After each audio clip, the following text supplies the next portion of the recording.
What's going on, everybody? Happy Friday. Welcome back to the Daily Dime. Got a bunch of stocks picks for you guys, waiting on our new favorite turnovers prop. So hopefully that comes up while we're on here. But Zach, we went 2 for 3 on free throws yesterday, 2 for 3 on PGA picks yesterday.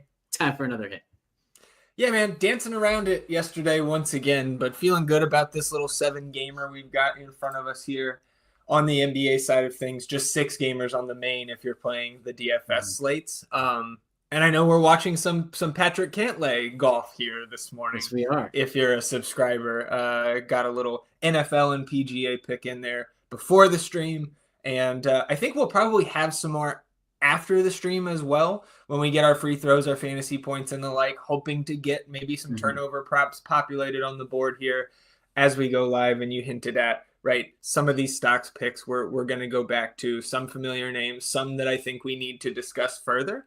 And then a couple other spots that we can just, you kind of said it before we went live. Let's have these discussions on the stream so we can go through it all together. So excited again to get into it here on our Friday, man. And if you want me to go ahead and start, like, you know what? Go ahead. I actually want to start with the NFL pick that I gave out this morning that we didn't talk about yesterday. Gotcha. And I want to do this for 2 reasons. Number one, it gives underdog a little bit extra time to potentially get that turnover pick up on the board. But it's also because I gave out the one play with Travis Kelce's under 63.5 receiving yards. We haven't projected at 50.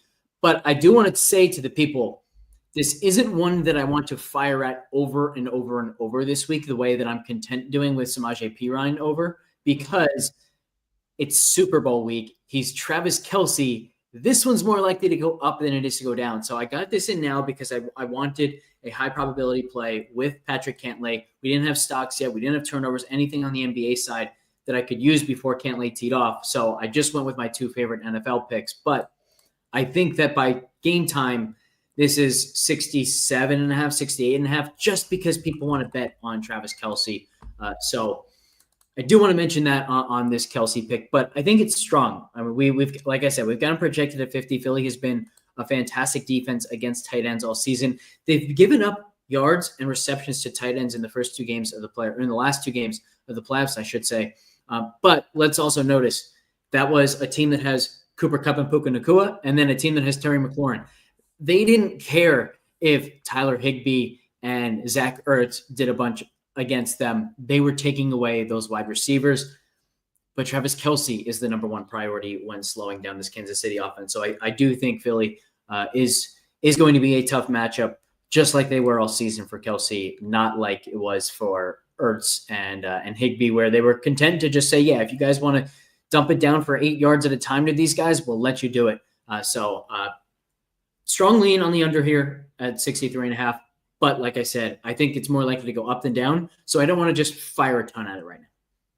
Yeah, that makes sense to me. So again, if you are an FTN Fantasy subscriber, you already got that pick in your little 3-pick play that we gave out here this morning. Anything else on the NFL side? Okay, I see you've got the stocks up. Let's go to my guy. Let's go to Wemby. 4.5 is the number here once again, and we are getting a 1.1x multiplier on this stocks number still, which feels pretty good when Wemby is projected for 4.5 blocks alone in the model here this morning. 5.6 stocks total too. So yes, this is good. Yeah, and he is over now. He missed the first game in his rookie year against Milwaukee, but he played the second one, and then he played earlier this month. Over in both 6 and 5. Slight pace up matchup here for the Spurs, 234.5 implied total. He's averaging 5 stocks per game on the season. And I do, just full transparency, it is not a good blocks matchup for opposing centers on paper. Wemby's just different. So like I am still factoring that in. I don't know if this is probably doesn't end up my favorite prop on the day, but especially considering not just the projection here in the model, but the multiplier we're getting at 1.1x. That could also give us a little flexibility. Like if we get like Harden turnovers pops up again for 0.92 or whatever, like we put these two together in the same entry and we kind of it kind of all just comes out in the wash. So I really like this Wemby stocks pick, just kind of to get us started. I don't think I feel bad about putting this really in any entry at the moment. Yeah, agreed. As you mentioned, negative 50% for blocks for opposing centers. So the reason why we like this, as you said, like Wemby's different, right? So think of the typical center. How does he get his blocks? Everything's around the rim. Wemby's getting blocks at the 3-point line like every single night. So he's different. And then also we're favoring the stocks pick instead of just blocks here, in part because it is a good steals matchup. So you get the best of both worlds with Wemby. He's an alien. I really like this. There's a reason why we've got him projected at 5.6. Well, speaking of the steal, like just going to a steals or a blocks prop, DeJounte Murray is posted once again at 1.5 here, and we're getting the 1.21x multiplier here today. Now, another matchup that on paper is not great. It's not as drastic as the numbers point you away from the Wemby prop that we just talked about, but not a great matchup just in general here with the Celtics coming to town and looking like they're going to be mostly healthy. Still a Q tag hanging out there on Sam Hauser. But the model takes into account matchup to a certain extent, right? And we still haven't projected north of 2 steals here. So this feels that combined with the multiplier here that's even stronger than what we're getting on the Wembanyama stocks prop. Like, this one also feels good to mix in here. Maybe either of these don't make like a final 3-pick play here once we're all is said and done on the stream today, but this also feels really good to have in some entries. Yeah, so to your point there, the model factors in the matchup in terms of opponent turnover rate, opponent pace, things like that, projected pace in the game. It's not factoring in the matchup in terms of like how much better it is for point guards than centers or things of that nature. And when we look at this Boston team, like the worst matchups for steals are shooting guard, center, small forward. Point guard is barely negative. It's pretty much neutral. And it's been that way all season. So I'm good with this at the 1.21x multiplier. I don't like this as much as the Wemby one because the Wemby one I would like at 1.0 and then the boost is a bonus. I wouldn't like this DeJounte pick at 1.0. The boost is still a bonus. It still makes it good, and it's a bigger boost than the Wemby one, but it's still in that category for me where like I would like high probability plays that also boost it. And this one to me is like it's probably between 50 and 55%, which is good enough at 1.2x. It's just not quite as good as Wemby, which I think is probably 60% and 1.1x.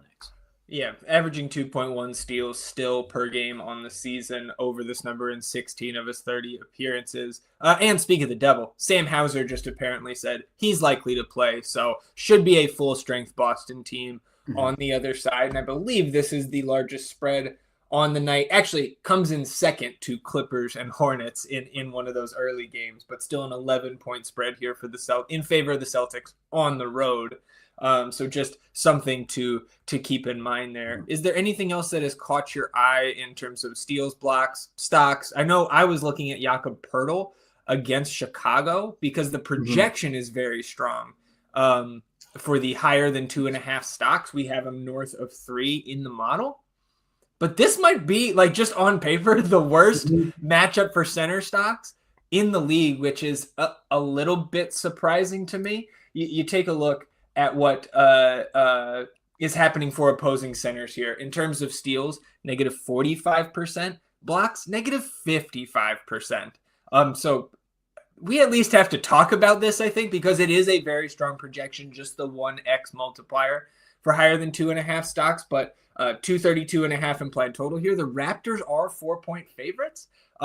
They should get Emmanuel quickly back tonight, so I actually do want to talk a little bit about IQ. But do you have any thoughts on Jakob Poeltl here? Because I'm torn given the weakness of the matchup positionally, but then the pace and the projection that we're seeing here, and I think a 32-minute projection, so not crazy. I'd hear an argument to bring that down a minute or two. I think Kelly O is supposed to be back here tonight, but this one intrigues me. Yeah, I don't have a good explanation for why Chicago would be such a bad stocks matchup for centers, which is, I think, the hang up for me. But what I would say is, like, we've trusted this data all season, and it's treated us really well. There's a reason why we're hitting over 62% of our stocks picks. I don't want to go directly against that, and yet the projection is high enough that I also don't want to flip it and take the under. So I think it's Right. probably just a stay away for me. Which is kind of the exact same thing that I have with Gafford's blocks. We've got him projected at 3.23 blocks. The line is 2.5.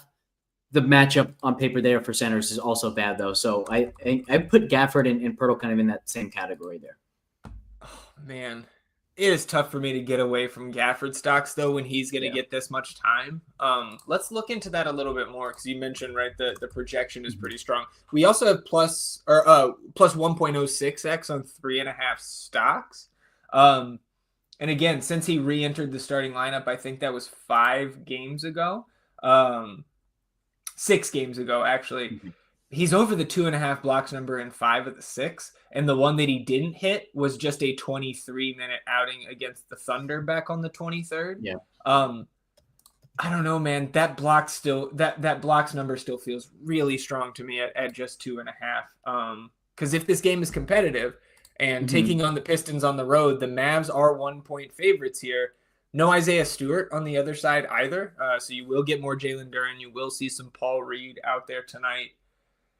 I don't know, man. I think I might want to have this blocks in some of my entries because it's been treating us so well. And that is one of the things that Daniel Gafford does so well when he gets the time. Like, he's played, 24 or more minutes in 12 games this season. 1, 2, 3, 4, 5. So he's over in 7 of 12. So not an extremely strong game log lean there. But I don't know, man. This is again. We can come back to it if we need to. I think that's the move. I think I'm going to categorize the Gafford blocks with the DeJounte steals, which is I would like to not include these in the 3-pick play. I want my 3-pick play to include either Harden turnovers. We're going to talk about that momentarily, or free throws made picks. And then if I need 1 or 2 more picks to turn it into a 6-pick as well, I'm going to go to DeJounte and Gafford. But I don't want this to be a core pick of mine tonight. Okay. How do you feel about the stocks while we're here? Because we do get that little bit of a boost. And while we talked about the negative matchup in terms of blocks, it's almost canceled out in terms of the boost you're getting to the steal side of it. So maybe would stocks be the pick here, considering it is a plus matchup on the steal side? If we were getting a projection close to like a full steal for Gafford, then I think it would cancel out. But because Gafford is so much better at blocking shots than creating steals, I mean, if you look at our projections, 3.23 blocks, 0.45 steals. You can multiply 0.45 steals by the 20% boost, whatever. Yeah. You're not going to move that projection very much, whereas the negative 30% does move the blocks projection quite a bit. So it's definitely blocks for me or nothing. Yeah, no, I think that is a very fair point there. I mentioned Emmanuel quickly, and I think this is one that you and I have not talked about. We have him in for 30 minutes, and he's coming back you assume he's coming back, got upgraded to questionable here. You assume he's coming back from the hip injury today. Now, IQ has been limited to just 9 appearances so far this season. But if he comes back with any sort of full-ish minutes around that 30-minute mark, this feels very, very strong. We haven't projected. Let me pull this back up here. We haven't projected for just a touch over 18 points in this spot. Again, it's a great matchup here against Chicago. We know Emmanuel quickly can score the rock. What do you think about this here? Because, again, we're relying on him having full minutes, and I feel like as soon as I press enter with any sort of Emmanuel quickly prop, I'm going to get the notification that says he's limited to 24 minutes tonight. And, can he get to 16 points in 24 minutes? Absolutely, especially against Chicago. But would I feel much less confident about it? Of course, yes, if we cut off the potential minute ceiling here for IQ. So do you have any thoughts on this one? Again, I would only be positing this as a secondary option to get up to a 6-pick play. But if he was to get to 30 minutes, the model thinks this is very, very strong. If we got a report that Quickly was full strength tonight, full go, full minutes, do you think his points projection moves a ton? Probably not much. Maybe the line on underdog goes up because people would start hitting it. But that's what I meant. The line. Oh, yes. I do think it would go up. I think 17.5 is where it should be if we didn't have any concerns about or maybe even 18.5 in the matchup. Again, we only have 9 games this season, and very few of them, if any, have had everybody else healthy, and it looks like we could get that here tonight in terms of Barnes and Barrett and Pirtle and Quickly all being, and they won't even let us ladder it, and that's probably smart on their part. Yeah. So I think my answer here is you can take shots at this early because, like, to your point, this is definitely low if he's getting full strength. You seem to be fairly confident that he's at least close to full strength. What I'm going to look for, though, is I want to see if they end up giving some ladder options before we actually get a report on Quickly, where if we're getting some ladder options that are priced as though 15.5 is his projection and not like being super guarded on the ladder opportunities, right, then I'll just take those instead of the base 15.5. Sure. Because, then the math is just much more in your favor if you're going to a low percentage outcome for 24 minutes, but there's the chance that he's playing 30. So that's the way that I'm going to play this one, which means I'm not pulling the trigger or anything just yet. So to go back to last season, obviously mid-season deal coming over from the Knicks. So I'm including game logs from both of those teams last year, but he played 25 or more minutes 49 times last season. And he was over this number in 35 of those 49 appearances. So just going back to my point about if he gets the minutes, even into the upper 20s, this feels very strong. And the matchup is so good that if we can get 6 other picks that I like better than this here this morning, then I'll leave this one out. But I'm keeping this one in the hopper. Yeah, I like that. One word of caution that I'll give people there is because he had so many games like way above that number, it might be more applicable to see how did he do in the games where he played between 24 and 28 or something like that. And if that number was still good, I'd be a little bit more confident here. Yeah, that makes sense. Where do you want? We were talking about Gary Payton a second. Do we want to talk about him? Yeah, that's a good point. And as you talk about it, I'm going to put a refresh here and see if we have the turnover pick that we're looking for. But why don't you start talking about Payton? So Payton has, I believe, started the last 6 games here, or maybe 6 of the last 7 for the Warriors. I think he missed one in there. And even in some of those starts, you're seeing outings of like 12, 13, 14 minutes. So we were on this the other night, or 2 games ago, actually, at 2.5. And of course, that is the one game in this recent stretch where he did not record a rebound at all. But then we see him get back into the starting group against OKC. We were talking about, do we think he continues to start here tonight? And I think it would, my first reaction was, I don't know what the fuck Steve Kerr is doing, because I'm not sure he does. He is clearly trying to throw shit against the wall and see what sticks here. Gary Payton has been sticking more often than not of late, and they just beat the Thunder with him out there playing 20-plus minutes. Now, is there somebody out here on this Phoenix team for him to guard for extended minutes above the normal Gary Payton, mid-teens?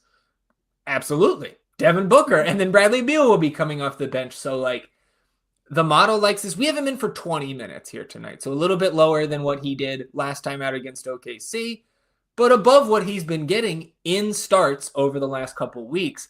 The projection is pretty solid here, though. I think north of 5 rebounds in the model in his 20 minutes. So I see you have the ladders pulled up here. We've got a 5.5 for 2.3x.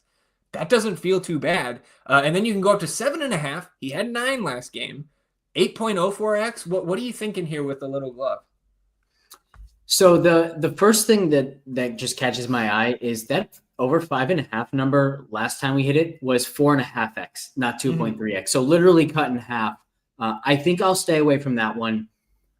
You're close to convincing me on the over 3.5, just taking the standard pick. And I think over 7.5 at 8x doesn't feel great, but the rebound rate from Payton has been so good and also volatile. So that helps you get to a number like 8 rebounds. The caution, I think, comes in the sense that, man, this number would not be 8x if he hadn't just gotten 9 rebounds. This would probably be 13x, 14x, something like that. So I don't like chasing it in that way. But the element of, hey, he played 25 minutes. He played extra minutes because SGA was on the floor. And the fact that we have at least one guy like that here for Phoenix does make me feel okay with the over 7.5 at 8x. So mathematically, I think it's fine.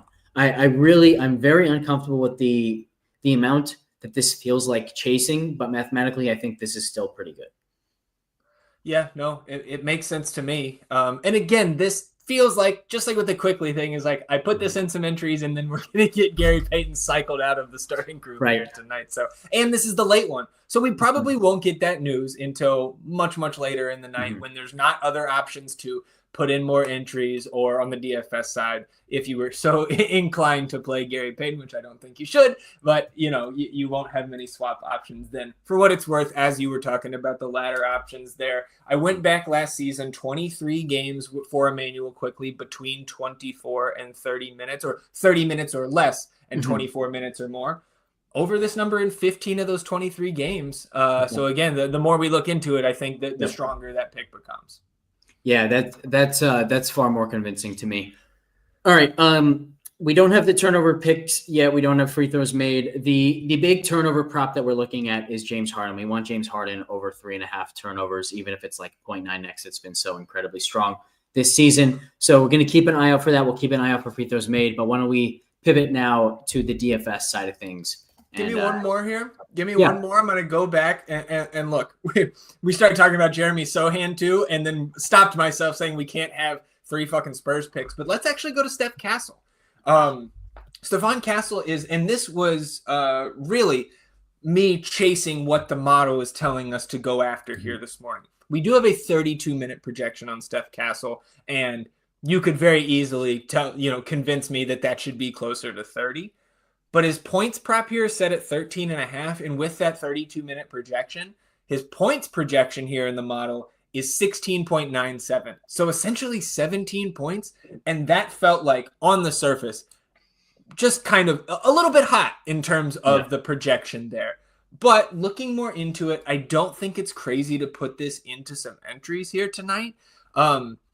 He's over this number in 14 of his 26 starts this season, so still, I lean towards the higher than selection if we're just game log watching. But then some of those starts, he's played, 25 minutes or less. So 28 or more minutes this season, 16 games of that, over this number in 12 of those 16 games.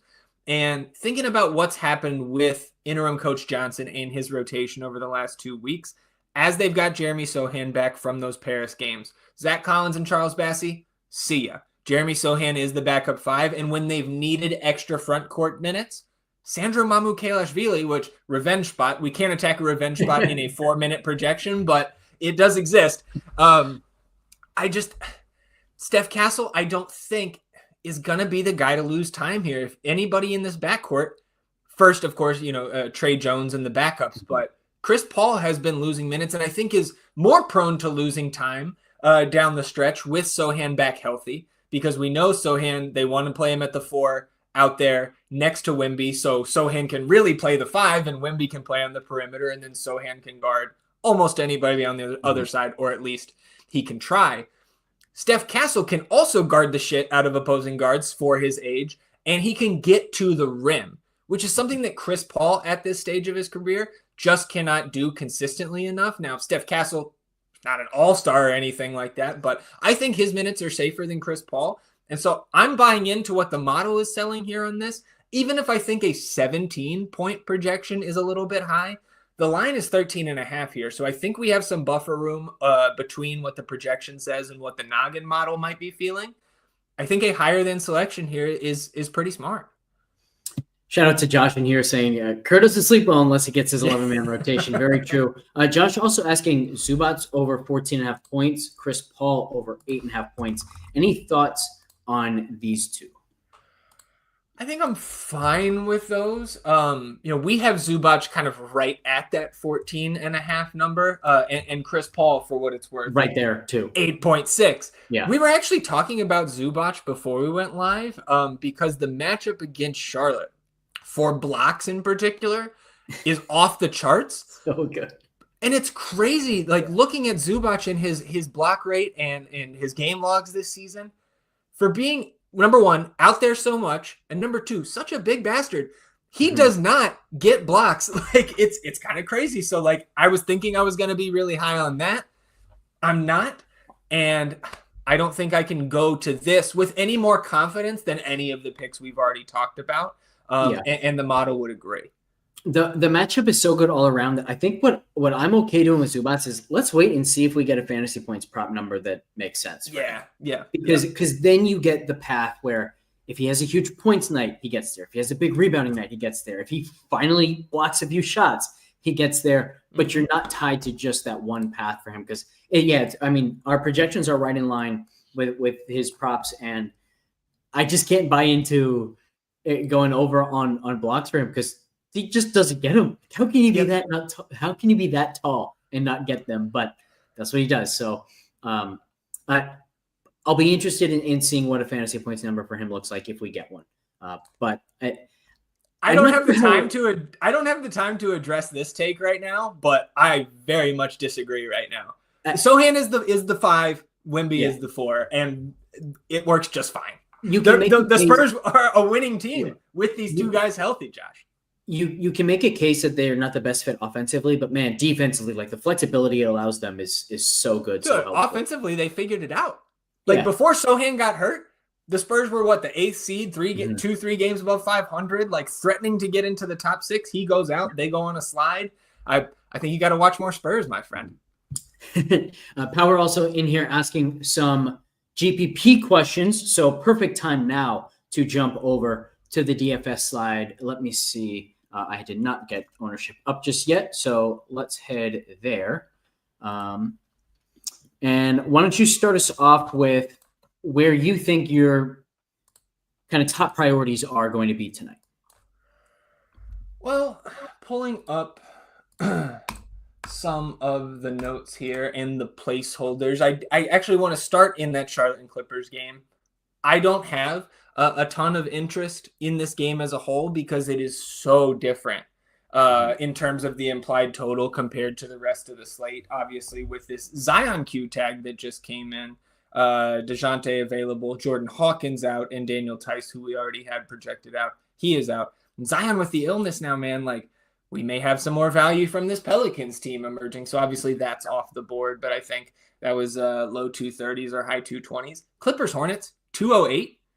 The next lowest total on the main slate that's currently on DraftKings is 229. Mm-hmm. So as good of a matchup as the Clippers are in, mostly fully healthy here, I don't think we can really attack them. But Moussa Diabate on the other side, even if he continues to come off the bench in favor of Taj Gibson getting some ceremonial minutes to start each half, this is also a revenge spot for Moussa Diabate. He spent the first 2 years of his career with the Clippers. He's 4,200 on DraftKings, very similar price over there on FanDuel. And even in the bench role, I am in at this price.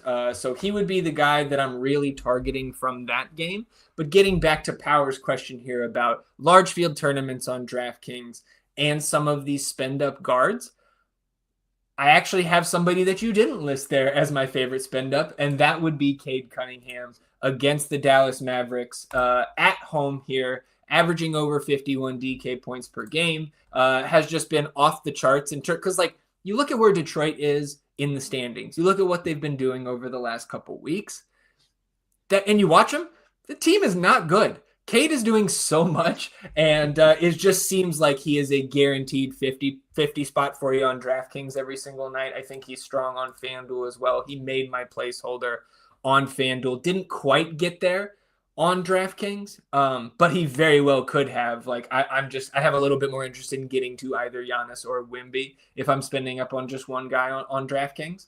But of the three that you listed there, Power, Lillard popped up probable with a groin this morning, so I still do expect him to play, but going from not on the injury report to on it, Maxey, it is the Tyrese Maxey show against Denver. They are 9-point home dogs, but Maxey is going to be out there till the very end if that game gets out of hand. I slightly lean Maxey over Barnes. I would have them in the reverse order that you listed them here. And the reason I'm Maxey over Barnes, I'm typically a Scotty guy, but bringing IQ back into the mix here does muddy things up. He's probably a little bit overpriced here, even with the good matchup. So I would lean in reverse order of those three. Projections are all over Maxey as the best option of the three. 51.3 projected points for him, 43.8 for both Barnes and Damian Lillard. You can also see it's a strong advantage in the ceiling category as well, where Cade Cunningham actually passes Maxey. So I'm with you with Cade and Maxey being the two better stand-up guard options here. And if we see Maxey come up at all in ownership or Cade go down at all in ownership, which you probably automatically see in single entries, I think I would then go Cade over Maxey as well. But you can see like both these guys, very strong GPP scores. So in on both regardless. Well, I am going to address Josh here again. Sohan can't shoot. I agree. That's why he's playing in the dunker spot, my friend. Watch the Spurs sometime. It's more about the guys, don't pick fights with Zach about the Spurs. You're not going to win. You're not going to win that. The bigger issue is Stephon Castle shoots 28% from three. If he picks that up to any sort of acceptable level, look out. Aaron Gordon got his starting spot back, getting back to this DFS slate, and Aaron Gordon played just over 30 minutes, so at 4,400 on DraftKings with the power forward center eligibility. Do not play him at center. Play him in your forward spot, but get you some Aaron Gordon. This is good chalk tonight in the matchup against Philly. This is a guy who, again, has fallen down below a point per minute type of fantasy asset this season, but he is priced to be a much worse fantasy asset than he still is at this point. So Aaron Gordon, to me at this point of the day, is good chalk. The other side of that Raptors-Bulls matchup, no Zach LaVine out for the personal reasons. So we could see them run that guard-heavy starting group again, which I believe was Kobe White, Josh Giddey, Audisumu, and who else did they put out there? Lonzo, alongside Vooch. Kobe White, 5,900 and just above 6K on FanDuel makes some sense. If you wanted to run a Giddey or an IO, you could, but it would be Kobe 1, then Lonzo 2 for me out of those four guards if they start once again. And then on the Philadelphia side of the Denver and Philly game, Kelly Oubre, a little bit more expensive on FanDuel, still in play, but 6,300 on DraftKings. I believe shooting guard only now. Yeah, shooting guard only. Still worth it to me at that price because of the time he's getting, the shot attempts. He's contributing across the box score in this current role for this very beat up, shorthanded Philadelphia team. And just a 9-point spread here at home. So again, if this is single digits down the stretch, you're getting 36 plus minutes out of Kelly Oubre. So you can see a negative GPP score there in the model, but plus on the value. And the ownership isn't crazy at 21%. So he's another guy that made it into my placeholder and I wanted to discuss here this morning. Anything standing out to you from the value ranks, the GPP scores, or the ownership? On the GPP score side, like it definitely did catch my eye that we've got Chicago, Toronto, Chicago. So anytime the GPP scores have kind of pointed towards a natural game stack, it has tended to work out quite well this season. So that's definitely the first thing that caught my eye. It's not the most affordable because you don't get any values from those four, but it's also not the most expensive because no one in that group of four is over $8,000. So very much in play, I think. And particularly like if you're able to do something like that with a big spend up like Wemby here as the third best GPP score, no surprise to see him up there. And you can find some good value on the slate. Like to me, that's a really solid build. You get a pay up, you get the obvious value, and then you have kind of this like core game stack. That's just a strong way to build. Josh, stop. This is one of the silliest things I've seen in our chat this season. The dunker spot should be Wemby. The greatest prospect in basketball history. We should stick him in the short corner. Instead, they have him shooting 10 threes a game, but okay, LOL. 9.7 3-point attempts per game since November 9th. That's a 30-game sample size, 38.3% from three. This is one of the best volume shooters in the league. No, they should not have Wemby in the dunker spot. You play Sohan because he is a great defender, and you put him in the dunker spot because, as you said, he can't shoot. But no, he's not trash. And guess what? I think any team in the league would take modern-day Dennis Rodman. That's what I was going to say here. Circle there. This doesn't make sense. You can't call a guy trash and then say he's the modern Hall of Fame like rebound and defensive specialist. That doesn't make sense. Doesn't compute. Yeah. So don't pick fights with Zach about the Spurs. But if you do, you got to make better points than he's. Yeah, look, I can be realistic. I'm not making an all-star case here for Jeremy Sohan, but when it comes to actual basketball things, Jeremy Sohan is good and going to continue improving. I mean, like, to me, you didn't say anything as complimentary of Sohan as he's the modern day Dennis Rodman. No, hell no, because he's not. Yeah. He dyes his hair. Okay. Yeah, you lost me on that one, Josh. But yeah, any other thoughts here on the DFS slate? Not really at this point. Again, we have a couple. We need to update, Pelicans minutes here. We need to take a little bit of a closer look at the backup situation. I think they're in Detroit because with no Kleber and no Lively and no Powell, maybe the non-Gafford minutes we go a little bit smaller, and maybe it's not Paul Reed. Maybe there's some more time coming to guys like Oscar Thompson or Simone Fontecchio, somebody like that. So we'll take a closer look here over the next couple hours, and then of course we'll be in the Discord later tonight for the DFS slate, and we'll put any other, free throws are going to pop up at some point. Maybe they have already. Fantasy points are going to populate, turnovers, etc. So we'll have any more picks that we find in the Pick'em Games channel of the Discord. Yeah, I also think a lot of the guys you just mentioned there could end up being very interesting on the prop side based on the changes you end up making. So we'll want to take another look there.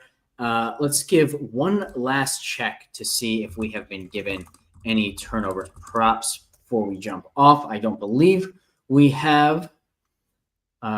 They seem to be getting slower with turnovers. I also noticed they're now treating turnovers the way they treat free throws made in terms of like giving a max amount that you can spend on them. So I think that's probably why they're being released a little bit later in the last few days. So as we said, we'll be in chat once we get those picks. We'll have our exact underdog plays in the Pick'em channel. You can use those on Prize Picks, whether you play there, regardless, whatever you guys want to do. So we will catch you next time.